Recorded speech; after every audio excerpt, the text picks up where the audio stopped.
All right, Bears Nation podcast. Yes, it is me, Kevin Lapka, hosting this show now because Jake Hassan is doing big boy things. Yes, he does work at the number one radio station, sports radio station in the city of Chicago, so he is obligated to miss a few episodes. But we're joined by Justin Kaufman, executive producer, and he's going to have a great time with us today. Justin, how we doing? That's right. What's up, man? How are you, buddy? Let's I'm go. looking forward to this. You don't get to talk Bears too often, do you? No. I mean, you did that show last year, right?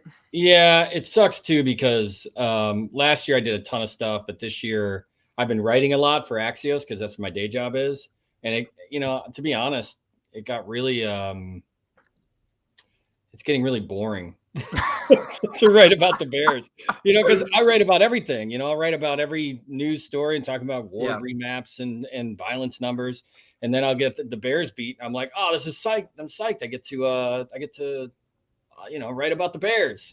And then I'm like, then they do the clunker type games on Thanksgiving, and you're like, this is not fun. Like, this is the opposite. Don't you like wins, Justin? What's wrong with the win? Right? I mean, it's ridiculous, completely ridiculous game on Thursday. And I had a story where I couldn't really watch most of it because it was Thanksgiving and where we were at, like the relatives that hosted cut the cord. So there was no Fox, but I watched enough of it, like and listened in actual transit that I got the gist of it. That game would have been better if you just saw the ESPN notification that it said game start, and then you saw the notification that said Bears win 16-14. You probably would have had a better time just looking at two notifications than watching that for 3.5 hours. But hey, at least they didn't ruin your Thanksgiving, right? And now, we talked about that's what my buddy texted me and goes, sharp drive to end it. Bears look good. I'm like, what is the matter with you? I'm like, that's 3.5 quarters of terrible. And he's like, I didn't see I just saw the last drive. Yeah, exactly. Hey, that's okay. Tune into live the whole game and get about your evaluation of the Bears. Before we get started too, Spotify does this wrap thing every year. They kind of go over your numbers, and as a podcast creative, they gave us our listening numbers, and just want to shout out some of the listeners here because we were up 185% in hours streamed, up 159% in streams, up 82% in listeners, and up 56% in followers. Hey. And for all you who listen to this show live or after the fact on Apple, Spotify, wherever it may be, we appreciate you guys tuning in. So a little shout out to all of you listeners who dedicate your valuable time. There's actually 10 listeners who listened on their birthday. So for some reason, people listen to this silly show on their birthday. I thought that was kind of an interesting statistic. But yeah, we're going to talk about Bears Cardinals today because whether Justin likes it or not, whether Jake likes it or not, the Bears are one game back from the playoffs. And we're not even gonna go into that. We're just gonna evaluate this game, not think about the implications, and because you know what's gonna happen to me, Justin. I'm gonna get excited. I'm gonna get my hopes. I'm gonna think, oh, they have a shot, and come 3:30 on Sunday, I'm gonna be let down, laying on the floor, face down as I always do. But it's I mean, are you excited for this game? I mean, come on. You still got to be a little bit excited. I mean, it's exciting because you're playing against the number one seed in the NFC. That, I guess you could say, is a good thing. You are, what else can I say? That's about it. Like, Tyler's coming back. I mean, that's what Jake said too is, I think actually Shane said this. He's like, no matter what the record is, the Bears are going to sell tickets because it's now Justin Fields versus X player. Justin versus Kyler. That's two really young, good mobile quarterbacks that have a lot in common. Justin versus Russell Wilson at the end of the year. Although the Seahawks are garbage, people are going to turn out for that because of the comparisons between them two. Is Fields going to play though? Like, I don't. So that's the question. I don't like the dance they're doing already. It's this idea that he's back, but he's not back. It doesn't really matter. Like, it'd be one thing if you're like, oh, this is such a strategist, what a chess player, and we get on the field and we pulverize the opponent, but it never works, and it never does anything to give us any competitive advantage. If anything, it puts us behind the 8 ball. So it's like maybe 180 it and say Justin's not great, he's not ready to go, so I think we're going to go with Andy Dalton and just stop playing the mind games. I mean, it's a lot harder to want to watch a Cardinals-Bears matchup with Andy Dalton as quarterback. It kills everything you just mentioned about Shane. Shane mentioned everyone last week about we gotta watch the young phenom versus the young phenom. If it's Andy Dalton, what you tell me? If it's Andy Dalton starting on Sunday, what is there to watch? What are you watching for in a game that features Andy Dalton versus Kyler Murray? Well, at that point, I mean, you're looking at the young players, but the silver lining become like at this given point, though, you're still looking to watch for a win because of the playoff situation. But the positive thing about having a rookie quarterback like Justin Fields is if you do lose, there's always a silver lining. It's did this kid develop? And when he does, in the games where they lose and he doesn't develop, like you look back at the Cleveland games, you're like shit. Like that's when things are really bad. But if they lose, your rookie quarterback looks better. You almost feel it's almost a win in certain people's minds because that's all that matters going forward. But with Andy Dalton, I mean, you're looking for the playoff win, but if you don't get it, there is zero silver lining unless Darnell Mooney catches 10 balls for 250 yards. I look at the one, and I know that you're an optimistic guy. You're an optimistic. Hey, look at this. Read the sweatshirt. What does it say? What does it say? It says optimist. Okay, I'll give you that. The hard part when you see and I saw your tweets about, that the Fox broadcast is showing who's in the hunt and the Bears. We're in the hunt, Justin. I don't know what you're complaining about. We're in the hunt. We're not in the hunt. We're in the hunt. What I see, you see that as optimism. What I see, the pessimistic side of it, is the teams that are at the top of the division, the teams that we should be competing against are the Packers, are the 49ers that are in that mix. Here come, the Buccaneers and the Cardinals. And so far, if you look at all the teams that are in the NFC position right now, they've all kicked our ass, like across the board. They're not even close games. And so, I mean, maybe you could say the Packers game was close. 49ers game was kind of close too. But. Yeah, but at the end, it really wasn't. I mean, the point is those are playoff teams that are playing playoff football. So to say we're in the hunt, yet we haven't beat anybody remotely close that's actually above us, that's the part where I'm like, man, this is fool's gold. And we're only in the hunt because there's a lot of bad teams in the NFC. So then does your evaluation of this team change if they keep it close against Arizona or win? No. Or then do you have the outlook, well, it's one game, anyone can win any given Sunday. They're now 1-4 against that good NFC competition. How would you evaluate it if they win? Because teams do grow. So the Cardinals game to me is an important game because you're playing against the number one seed. Team in the NFL. It's the number one team in the NFL. But I also would also caution that a win against the team is them looking past us. Like they don't have any respect for us in any case. The one that matters to me is the game that is on Sunday Night Football in 2 weeks against the Packers at Lambeau. That's a litmus test. That's it. That's it for Matt Nagy. If he goes in there and he does it again where they are terrible on Sunday Night Football and the announcers are talking about their home lives by the third quarter because they got nothing else to talk about in the game, he got to go off the bus. Right. I mean, I hate to sound like a broken record. I was actually one of the enthused people watching all the rumors swirl last week because I was like, good, finally some movement. This guy's got to go. And even the win against the Lions, it was an embarrassing win. I know it's a win, but you came this close to losing to a team that is 0-9, 0-9-1. And you did it on national TV on Thanksgiving Day. And it was embarrassing. It was watching the Raiders and the Cowboys and then watching even the Saints and the Bills. Like the Saints have a lot of injuries. You see teams that have their shit together. Right. The Bears do not have their shit together. Dalton can't throw the ball. They're ugly. Turnovers are terrible. They are not a fun team to watch. They're just not. And I love the Bears. And every day I'm like, and I've been having some soul searching to be like, why do I, because I love this city and I love Chicago, have to subscribe to this football team? Mm-hmm. Because it is such an awful experience to watch them not play football at a professional or at an elite level. They never do. Even when they're Super Bowl bound, they have Rex Grossman, and you're like, this is kind of embarrassing. Yeah. They've never done since the 85 Bears. They're not even in it. And you can even pick apart the teams that went to the playoffs and be like, that wasn't a great team. The 2001 team under Dick Duran was terrible. So they were exposed in the playoff. The 2007 Super Bowl team, come on, man, with Rex Grossman handing it off to Cedric Benson. You saw how that fell apart. And then any Jay Cutler team that made the playoffs was a joke.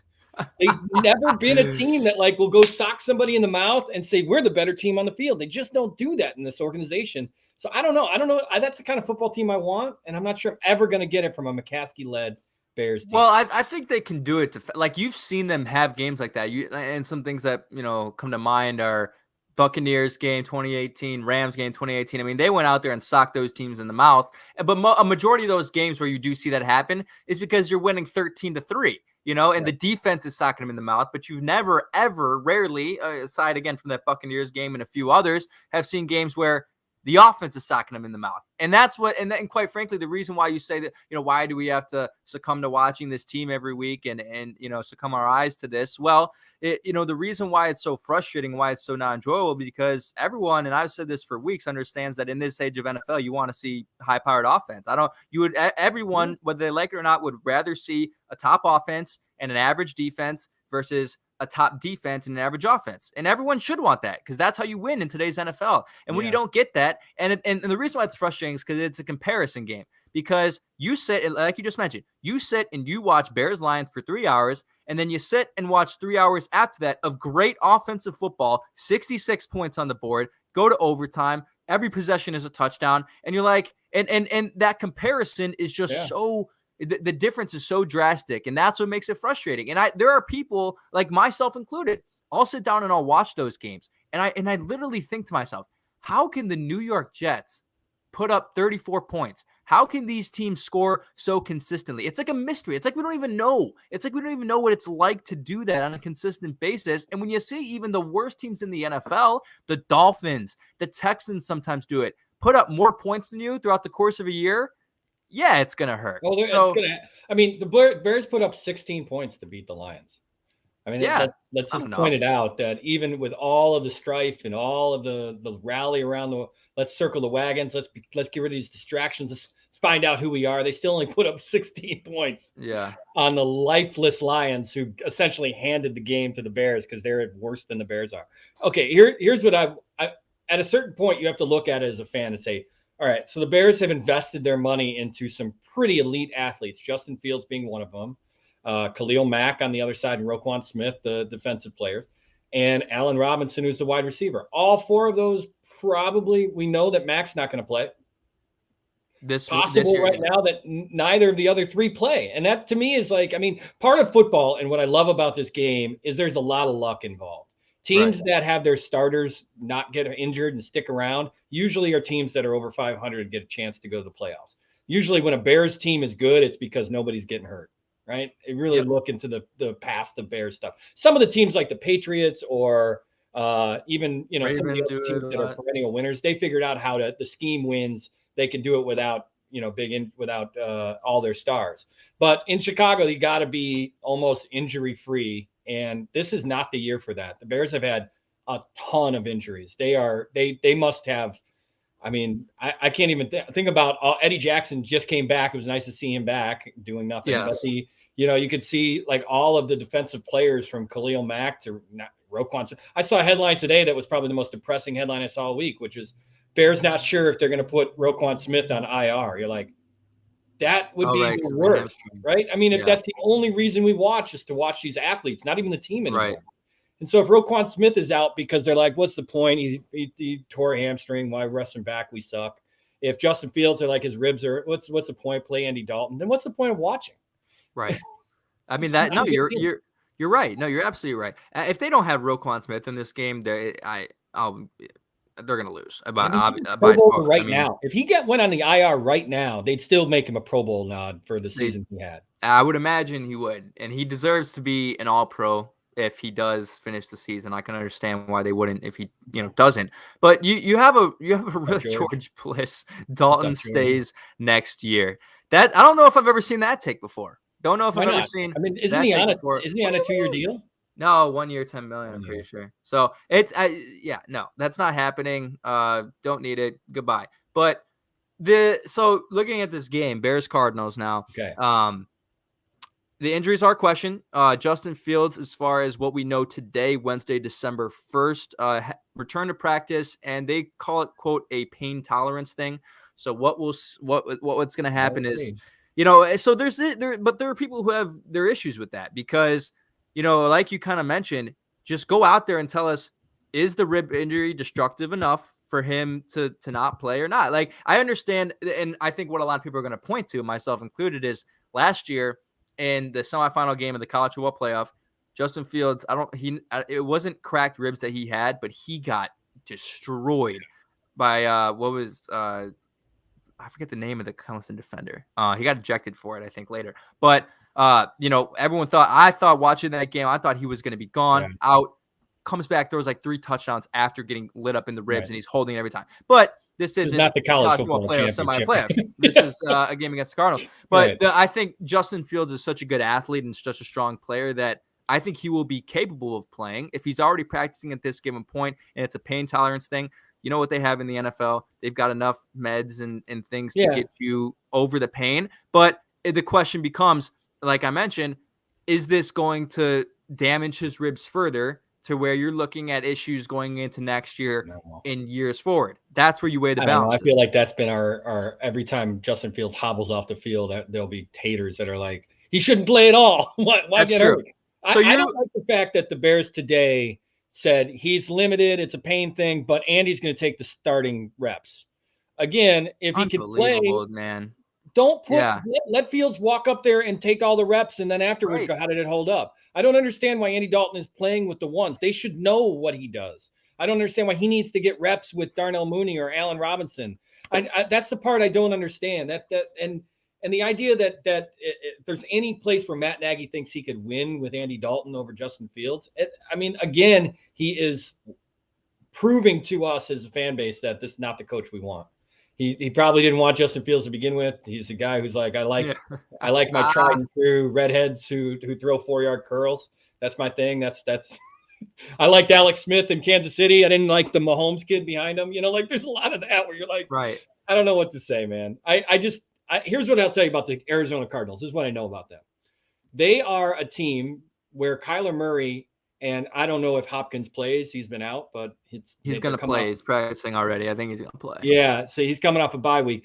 This is a team that has figured out with their young coach how to run their offense. And so they run it how they want, and the NFL has now caught up to them. And that's kind of like what Nagy was in 2018, where the first year everyone's like, what is he doing? What's all this stuff? What is this quarterback doing? How are we supposed to we play him this way, and then in the next 3 years he can't adjust. Right now, nobody has figured out how to adjust on Kyler Murray, and he's putting up some monster points. But the strength of the Cardinals right now is their defense. Their defense is top 10 maybe, and it's a defense that runs to the ball. It's fast. They got Buda Baker as the safety. Mm-hmm. They're a good defense, and they've got a lot. They got stacked linebackers, and they're ready for a playoff push. And that's what scares me the most is if Justin Fields is not healthy, maybe not the best to let a young defense that likes to blitz come after you and do what the Cleveland Browns did to him in week 4 or whatever that was. Yeah, I think the pass protection has got better since that time. But you are facing, this is probably the most talented defense you faced since that time. So you have to evaluate both of those things. What you mentioned about the bye too, they're actually 0-3 off the bye since 2018. The Arizona Cardinals are. So that's kind of an interesting thing to follow. What is the Bears? The Bears have to be 0-4. I don't think Nagy's won a bye game, after a bye game. That was last week or the week after when he lost to the Ravens. Like they were throwing. I don't think he's ever won a bye week. The week after a bye. No, the Bears haven't won like 7 straight times or something off a bye. Nagy hasn't. Maybe it's a rhythm thing. I don't. But that's what scares me the most. Is that this Bears team falls behind. Kyler Murray gets Hopkins back for the first time in weeks. They get up 7-0. They get up 10-0, 13-0. I'm scared for the Bears that it's a blowout. And let's say it is. Let's say that the Cardinals do exactly what Tampa did to the Bears. It's over. It's 38-3, 41-10, something like that. It's lifeless. What do you do then if you're a Bears fan? You just watch the cream of the crop. This is a litmus test to see if the Bears can actually play with the best in the league, and they get blown out of that stadium. What do you think? At that point, do you just say, all right, enough is enough? Well, we've been saying that so long, but people are going to always get drawn back to it. For some reason, they're going to get drawn back to it.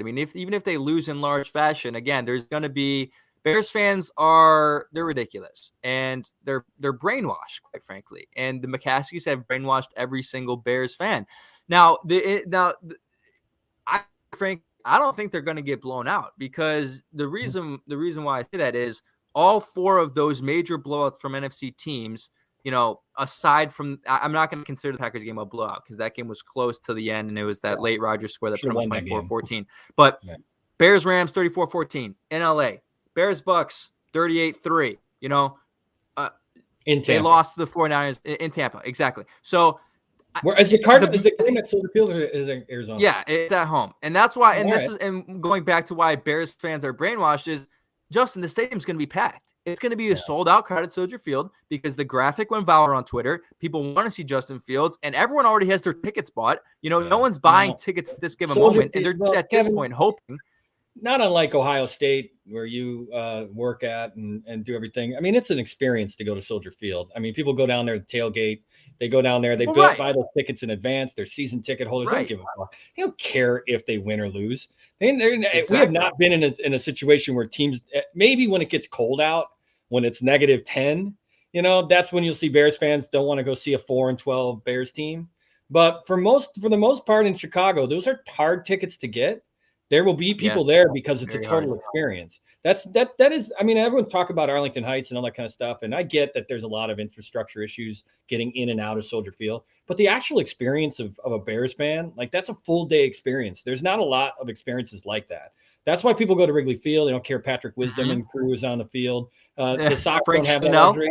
Right. The Bulls are another example of an experience where just up to last year was the first year they weren't tops in attendance. They're now back being tops in attendance because they have a product on the field and because the experience of going to the United Center to see the Bulls is iconic. So they got it down. I don't want to make it seem like McCaskies don't understand that. They understand how to put a good, entertaining thing together, or maybe the fans do. It's just the problem is we're always let down about what's actually on the field. And it's no different this year. I get, you know, I don't like to be embarrassed, like as a fan. Well, no one does. Like if you lose, like if you're a Cowboys fan, you lost that game to the Raiders on Thanksgiving, you're not embarrassed about it. No. It was a good game. You almost got it. You're like, damn it. You can be pissed. You can be mad about it, but you're not walking away embarrassed like Cleveland Browns or Cincinnati Bengals embarrassed. Right now, the Cleveland Browns and Cincinnati Bengals are the Chicago Bears are the 2021 version of that. And you've seen these teams that are like that. I mean, they're going to be in the hunt. The Bears aren't in the hunt. You could say they are, but 4-7 is not acceptable for a major market in sports. No. And they should be ashamed of themselves for a record like that and losing games that they should have won. They are, I don't know, as a Bears fan, I'm starting to get real sick and tired of this ethos, like the philosophy, the drive, everything about the tone of this team. Like it's not fun to watch. And so I wonder, it won't be about who's in the stands at Soldier Field. It'll be about the outside the stuff, like us watching on TV or people not buying their shit for Christmas. That's how I do it, right? Well, yeah. Well, that's I ain't buying any. You know, Allen Robinson jersey on my back this year. You know, I tell my family, don't you dare buy a Khalil Mack jersey, anything with a Bears. Buy a Justin Fields jersey though. Nope. Really? Not until they win.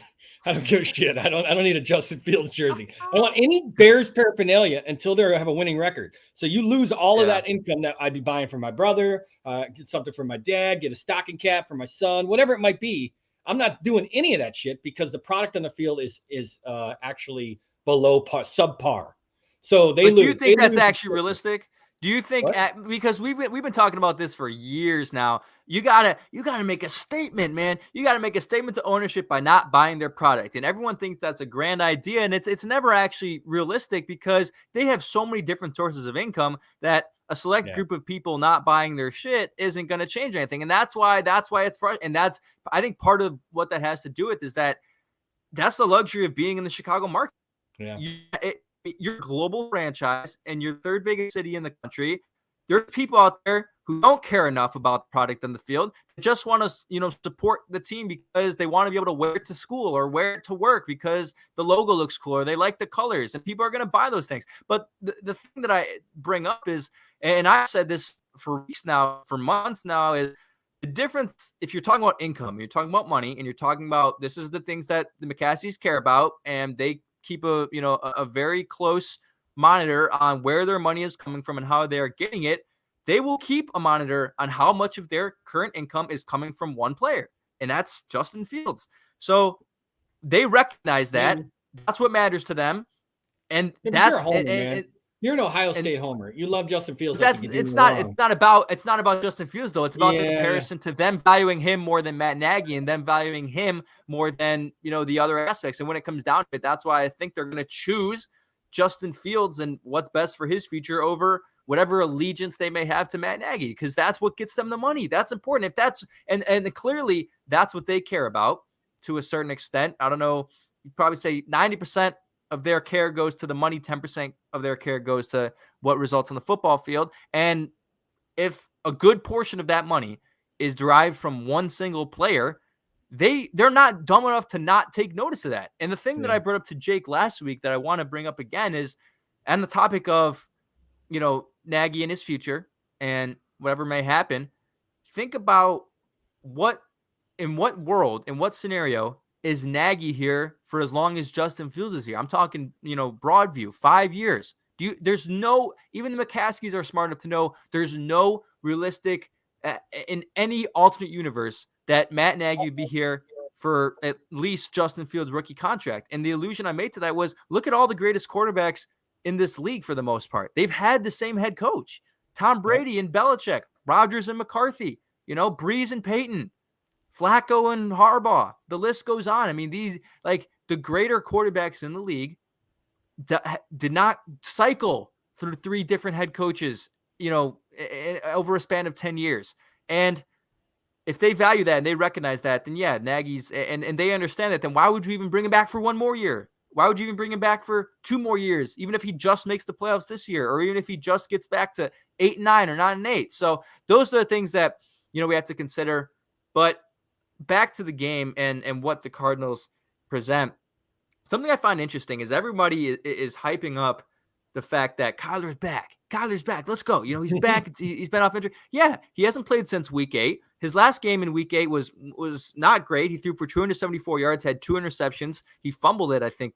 He fumbled it 1 time. He actually fumbled 4 times in week 6 against Cleveland. They still won that game. But everyone has this assumption that, oh, yeah, he's back. He's going to return to form.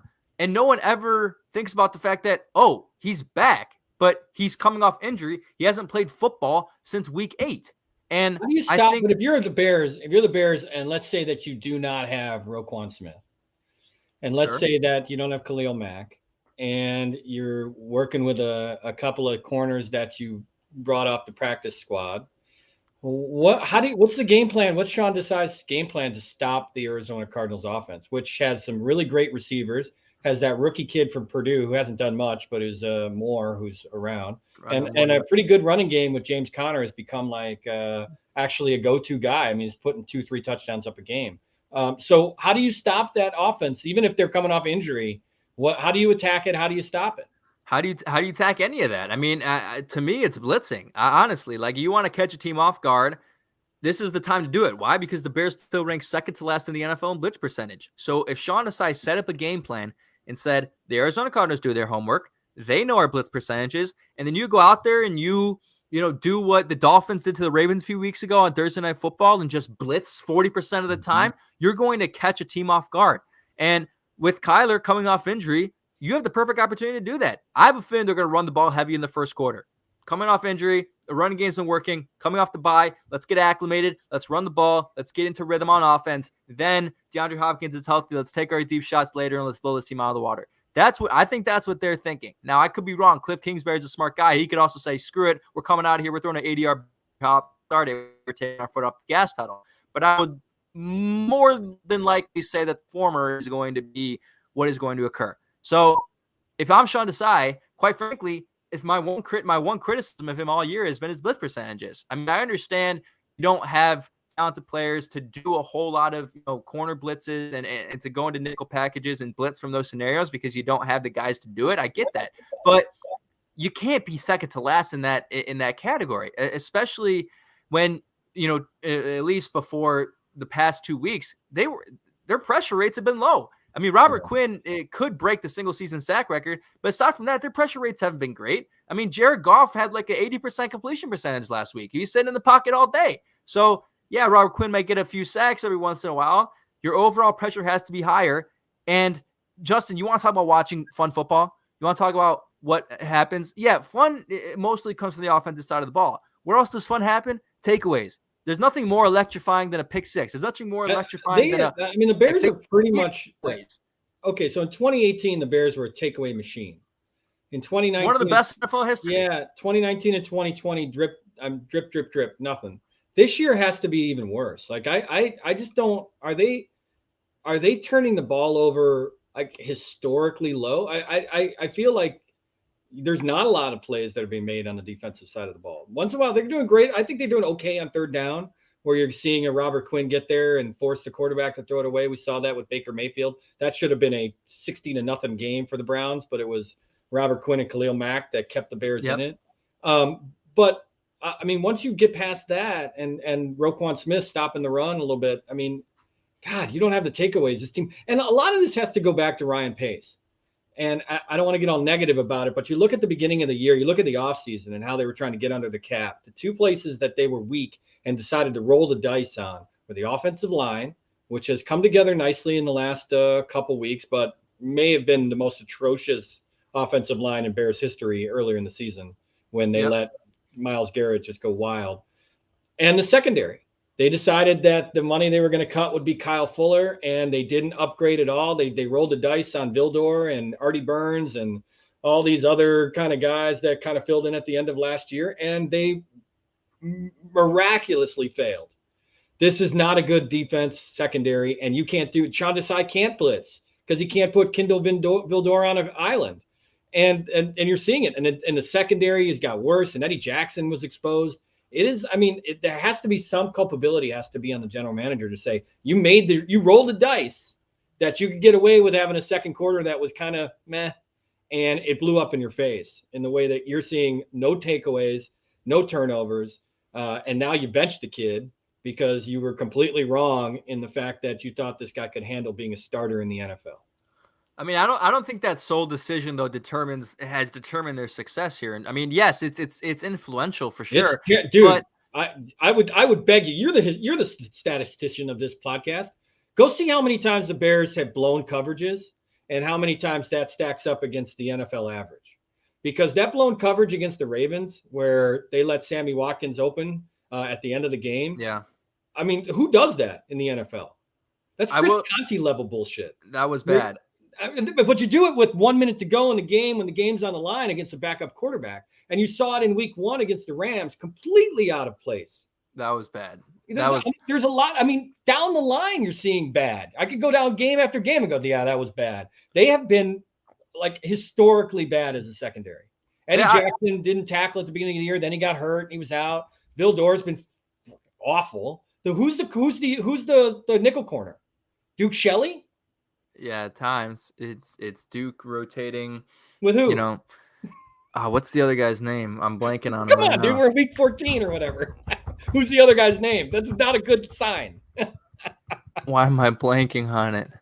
I mean, there's not a good Christian. Maybe. No, I mean Christian's just he's a safety that plays nickel at times and dime packages. They bring Deion Bush in. Deion Bush sometimes. Honestly, I think one of the mistakes they made was McMahon tired, or did he just get? I can't remember. Sheriff McManus, one of the best special teams players in Bears history, was a good filler third stringer who would fill in at nickel. And yeah, maybe I don't remember if they wouldn't pay him or not. He left, and then they got rid of what was the guy with the name that we could never pronounce? It was I or E. Screen. Buster Screen. Skrine. I remember how to pronounce his name, but he left. And Kyle Fuller. I mean, the turnover. 3 of the corners were gone from last year. I mean, McManus wasn't a starter, but that gives you an idea that they rolled the dice. And again, it goes back to this idea that who's rolling the dice at the GM level and the coaching staff to go, you know what, this will be our weak spot, but I think we can handle it. And then they can handle it. Yeah,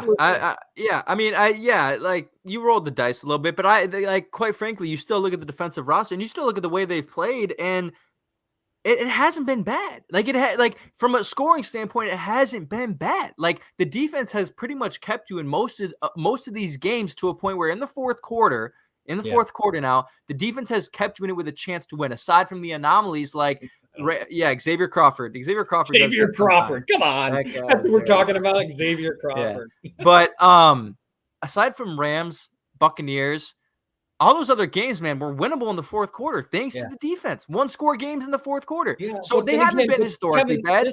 You're a young guy, and I remember. I always need to remember that you were probably a teenager when John Fox was the coach of this team. Yeah, right? I Maybe was. You're 17, 15, something like that. The John Fox knock before Mike, when they were whoever the quarterback was, even before Mike Glennon, I guess it was Cutler. It was like Matt Barkley for like the bullshit thing is the same thing where they would have a defense with Vic Fangio's defense that would keep them in the game, and then they would completely break down with about 8 minutes to go in the fourth quarter when the game was winnable. Right. And why do you think that happens? Why do you think that? There's a trend. There's a trend for why that happens. Why does it happen every single time with 8 minutes left in the game? Tell me why. Because I think that there's a part of the NFL which is there's fatigue that has to be in a play, and there also just needs to be like, listen, there's an understanding. There's a coach's understanding of what works and what doesn't. And you get to crunch time and they go, this has been working all day. Let's go to it. I'm talking about the opposing coach, and they continue to go. But this is not a good trend. It's not a good defense that keeps you in the game and then has to be relied upon with 4 minutes to play. I hate to remind you, you're an optimist. How did the Bears lose the playoff game against the Eagles? Everyone wants to point to Cody Parkey, but Cody Parkey, little double doink, covered up for the fact the Bears did the exact same thing, where they let the Eagles go all the way down the field with 8 to go and scored a fourth down touchdown on the 2-yard line to take the lead with 30 seconds to play.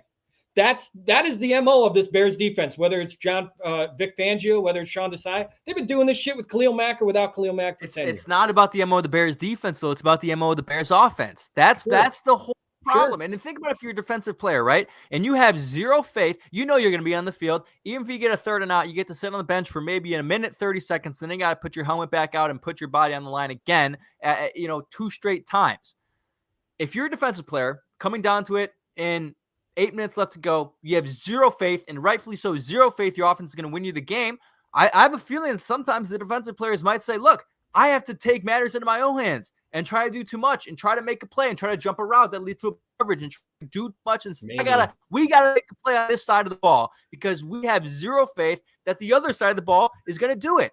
And again, that trend, yes, you could look at it in the sense that the defense just doesn't know how to close. I mean, that's possible, but they don't. I think it's less that explanation to me, it makes much less sense than, look, it's actually because the offense cannot stay on the field and you're tired as hell in the fourth quarter of the game. You have zero faith that they're going to do it for you. And this happens every single week. I mean, it's like 4 wins. I'd love to, let's go through the 4 wins of this football team. They beat the Lions twice, right? Yep. And then they beat early on in the Raiders. Season, they beat the Raiders, which was a little bit more of 20-9. What was it? 20-9? Yeah. And then what was the other win? Bengals. 20-17. Which was the defense one, but again, almost lost that game like down the line. But let's look at that. This is the thing. Maybe you could say that only about the Bengals game, but rarely is the headline Bears defense guts it. Bears defense carries team to victory, meaning they do a good job of keeping them in, but they're not closers. They're just not. And maybe that's not the way the NFL's work. I can't think of too many defenses that you try. Exactly. Look at the Rams on Sunday night. They get blown out. They get blown out now 3 weeks in a row, and they got the best defensive players in football. Yep. But it's like, so maybe it's back to your original point that this is an offensive game now, and the offenses can't be held to. You have to beat them 27. You have to score 27 points. Yes. It doesn't. If the Bears are giving up 23, they're the best in the business. But that's not. This isn't the 80s anymore. You can't give up 9 points or score 9 points and decide to win. You can't win 9-3. So maybe that's it. I wonder if it's a little bit of like, at a certain point, you'd like to see an Eddie Jackson or a Jalen Johnson do a Charles Tillman and rip the ball away from Randy Moss when it counts. And that's the kind of stuff I don't see gamer shit out of this team. Khalil Mack's the only one that I have seen play gamer football. Robert Quinn has played gamer football as of recent. I don't think, and Roquan Smith. Okay, I will make an argument against Robert Quinn.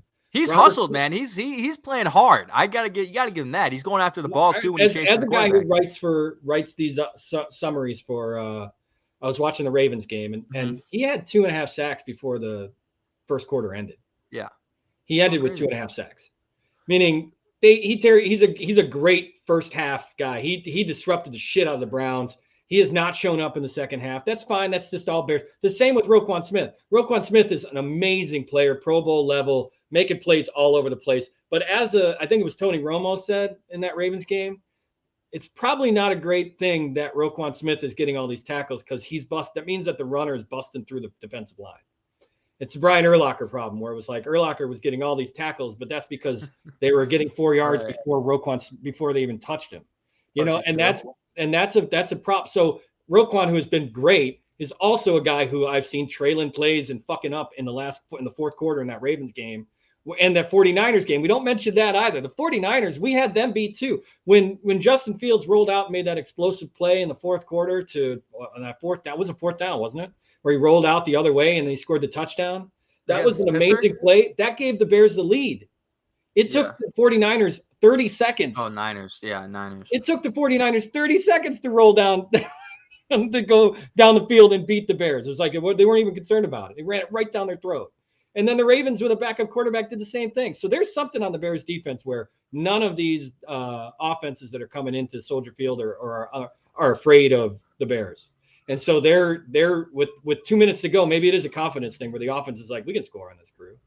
Not even. Well, it's a confidence thing, but honestly, most of the time you see, or not most of the time, but a lot of time you see teams, you want to see a team put somebody away. You want to really end the game. You get the takeaway, right? It's the interception. I mean, how many times have we seen this where, we have a chance now to go down the field and maybe score on the Packers and potentially win the game. You have zero faith it's going to happen. And it always ends in some sort of interception by Green Bay. Yep. Game over, you lose. You feel terrible about yourself. So the problem is, exactly, Jay Cutler, Trubisky did a number of times. They don't get turnovers in crucial moments. No, they don't. That's the problem. That's the problem. I'm telling you, this game is built around turnovers and takeaways. That's the best teams in the league get the most takeaways. The worst teams in the league get the least takeaways. That's how it works. Bears, I think, are 24th in takeaways right now. Lost your mic, buddy. Your mic just shut down. So let's make sure you get that back, or I'm going to be solo for the next 10 minutes. You got me now. There you go. where did I You're in the middle of your hysterics. Your hands are floating all over the place. Typical me. I think I was talking about takeaways. You got me juiced up. Well, that's a good point. I mean, I look back to one of the most fun defensive games we ever watched and it was, I think it was Matt Nagy's first game. Would have been with Khalil Mack against the Packers. Yes. That was Matt Nagy's first game. The Khalil Mack just wreaked havoc, and Roquan Smith came in the second quarter and got a big sack. His first sack of I think it was his first play. He got a sack. Yeah. And if you remember correctly, there was a play at the end of that game. We lost that game. People forget that. That was one of the losses of that 12-4 team because Kyle Fuller had that ball in his fucking hands, dropped it, and then the Packers the next play or 2 plays later scored a touchdown to win the game. And it's like, so they've been doing this shit for a while, man. This is I don't know why it's not called out more, but the Bears' MO is they break down in the fourth quarter and don't make the plays. And I don't know why. They did it in the playoff game in 2018. They did it in that Packer game. They've done it all of Nagy's tenure. And even before that, John Fox, they do that shit too under Vic Fangio. And there was a couple years before that 2018 year where we're like, Fangio does a good bend, not break, but they don't turn the ball over and they get beat in the fourth quarter every time. Right. So I don't know. It probably has everything to do with the fact that the offense can't score. It has to be, but let's not pretend that this is the Urlacher Briggs, Adewale Agunlia defense. It's not a great defense. It's a defense that makes a lot of mistakes in the secondary, and the blown coverages have been awful. Watching Matt Stafford against the Bears, watching him throw whatever he threw, 350 yards, whatever it was, and watching how great he was, everyone thought the Rams were going to the Super Bowl. But now the Rams start playing actual good competition and defenses that know how to do it. And Matt Stafford looks like he looked when the Lions were 3-13. And that's what kills me and makes me so mad about watching the Bears blow coverages and give Matt Stafford all of the glory. He's not a great quarterback. He never has been. Oh, And he's a great no, he's quarterback. not a great quarterback. I will Yes, fight to he the is. death. He is not a great quarterback. You watch the last 3 Rams games, and the NFL has figured his ass out again. And he's good. He loves to put up garbage yards when they're down 12 points. That is true. He is the He's not a king. killer. He's not a cold-blooded killer. No, and he's I mean, you saw it in that game on was it Sunday night? Who they lost to? They were terrible in that game. Against the Niners, I think that was on. No, the Niners blew them out the week before. This was whoever they were playing this time. It was another big Titans. team. Yeah, no, the Titans blew them out too, right? Yeah. Oh, a game that they won? No, the game this Sunday night they played, didn't they? Or Monday night? Against the Packers. This was. Yeah, the Packers. The Packers. That was blew like their ass America's too, game man. of the week on like 4:30 or whatever. But my point being, watching Matt Stafford in that game, you're like, he doesn't look right. He's looking for the check down every single time. They kept saying it's Robert Woods. They're missing Robert Woods. I'm like, he ain't even trying to find anybody until that game was out of hand and he's throwing up the bombs to Odell Beckham. And the point being, that's my point back to the Bears is the Bears need to do that to opposing quarterbacks. They need to make Matt Stafford look bad. They don't. They haven't this year. All the quarterbacks have looked good against the Bears. So I don't have a lot of optimism that they're going to go out and make Kyler Murray look bad. I just don't. No, I don't have it either. But again, like a lot of that comes from the fact that you got to make them uncomfortable. You got to make them uncomfortable. How are you going to do that? How are you going to make them uncomfortable? How are you going to do that? Right? You're going to provide pressure. And the thing about turnovers and interceptions and, evaluating cornerbacks is a lot of that is opportunistic as hell. Trayvon Diggs has not been a good coverage quarterback this year. He gets it, yeah. But he's getting interceptions. Why? Yeah. Because pressure's getting there.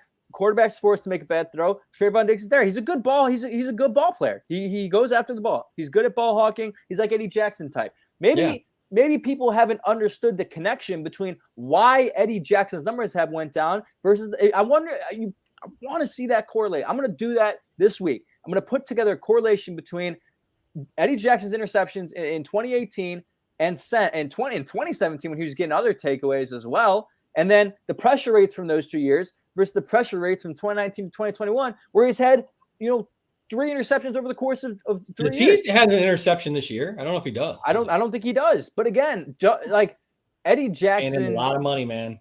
Yeah, you're paying him a lot of money, but what are you paying him a lot of money to do? The thing you have to understand as well is you don't play like certain players. You pay them just to be a good player.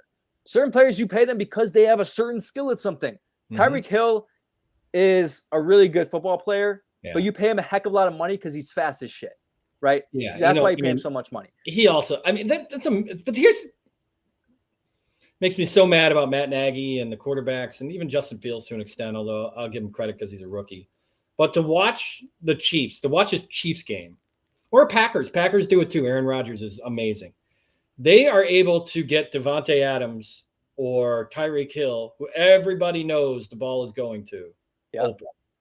And not like Bears open where it's like a struggle to get the ball there and he's got to fight off the corner. You're talking about these awesome little – they showed it, I think, with Devontae Adams in that game where, he goes in motion, but then he steps one way before he does his route to the right, and it just gives him a yard of space. And the ball is right there, and he's in stride already. And I'm like, that's the kind of stuff. Maybe that's the quarterback. Maybe that's the scheme. Maybe that's what the quarterback saw at the line. Whatever it is, that's not happening in Chicago. No. And it doesn't happen ever. You never see anybody open unless it's like a busted coverage. And that is a problem. Let's talk about the offense. That's the problem that even in Detroit, you're like against one of the worst defenses in football. They couldn't get separation. They didn't look like they were like – it was a lot of like really tough throws that were made. And I give him a lot of credit that last drive. Matt Nagy, I'll give him credit in the fact that he figured it out. He figured out I can't give the ball back to my defense. I can't we'll lose the game if we do that. Finally. So I'm gonna hold for 8.5 minutes, and luckily the Lions shit the bed on that.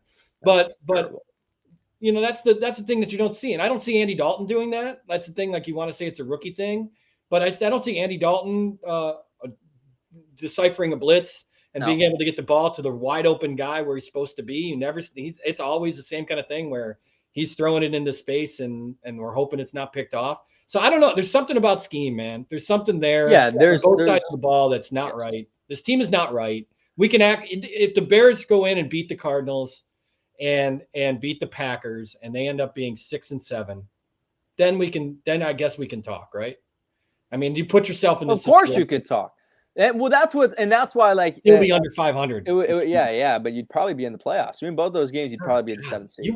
But you're such a homer in that way. I don't care. What do you mean? I don't what do you want mean? the 8-8 Bears to be in the playoffs. Yes, you do. Last year was awful. Don't lie to yourself. Awful. We were joking around the entire time about how awful it was. You were joking around, but you got excited. You got excited to watch the game. You got excited to watch the Did it feel like a playoff game to you? No, but it was a playoff game. I guess it was a playoff game. I don't know, man. That sounds like very Jacksonville.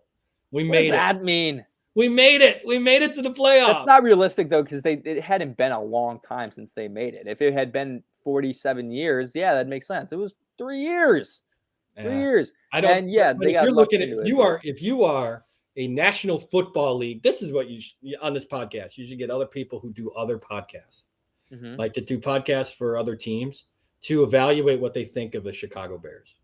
Because right now, if I were looking at the graphics they throw up on Fox and it says in the hunt, Washington, it's a fucking joke. The Vikings, fucking joke. And the Bears, Giants, all the Eagles, they're all jokes. And I'm like, so if the Bears snuck in on a joke, I'm like, that still, you're fired. Like, we should not be 4-7 at the 11th, 12th week of the season. And that's why, Justin, at this point, again, and I've said this last week and weeks before, it doesn't matter anymore. Wins aren't saving Nagy's job. He's gone, whatever. So why the hell wouldn't you just root for a win? Why the hell wouldn't you just watch it to see it? He's gone. It doesn't matter. I already made the allusion to Justin Fields and him being here for 5 more years, and Nagy, that's not realistic for him to be here with Justin for that long. So it makes 0 sense. It's I guess you're right. Yeah. So why the hell not? Why the hell not root for a win? Right. I mean, what do you got to lose at this point? I mean, it's nothing saving his job. And like, can we just watch Red Zone? Yeah. Shit. Why not? But this is why I say Bears fans are brainwashed too, Justin, is because you're going to sit your ass in front of the TV and watch it. You are. I don't want to. I don't. I mean, exactly. And this is what Matt Nagy's done to me, where I'm a hardcore Bears fan. I love him my entire life. I have memories of watching the 85 Bears. And when you get a bad coach towards the end of his, this happened with Dick Duran. It happened with John Fox. It happened with everyone in between except for Lovey. Right. You didn't want to watch the Bears anymore. You just got sick of it. That's kind of where we're at. That's kind of where we're at. What do you think? What do you got as a score then? Let's wrap this up. You think they're going to beat the Cardinals? I got real quick hits, okay, for running through some stats real quick. The under is 11-3 in the Cardinals' last 14 road games. I think that's really interesting. It is important to notice that this game is in Chicago, cold weather football against a West Coast team. That will factor into it to a certain extent. Arizona has the best third down defense in the NFL. Random stats here.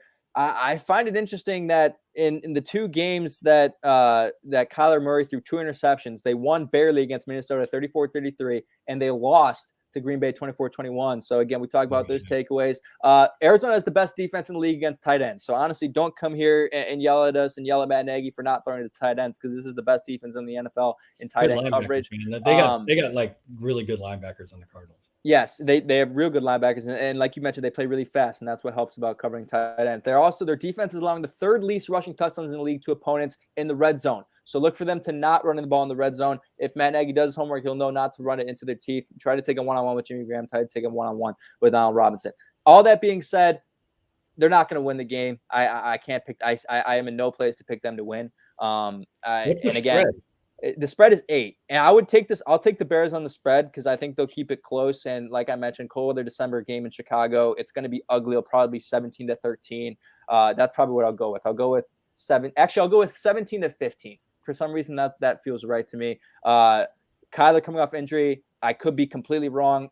I just don't think they're going to come out throwing it 80 yards to DeAndre Hopkins coming off injury too. Yeah. And their offense was, not prolific without him. So they won 3 games with Colt McCoy or some shit.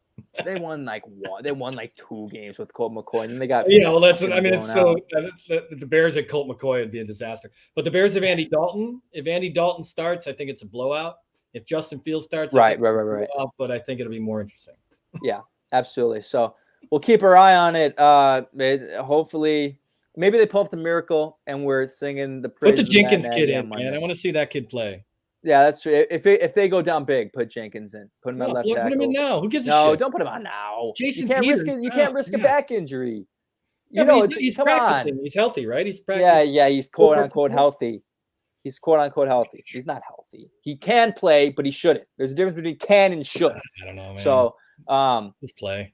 Bears Cardinals 8 spread Sunday noon. Hopefully it's something worth watching, but it definitely won't be. So next week, Monday, Jake is back. Awesome. But Justin was the man today filling in. So I appreciate you, Justin. All right, man. Thanks for having me. I appreciate it. Go Bears. Yes, sir. We'll see you next week. As always, this has been Bears Nation Podcast. Bear down. Bear down. All right. I got to do both. I got to shut this down too. Watch this.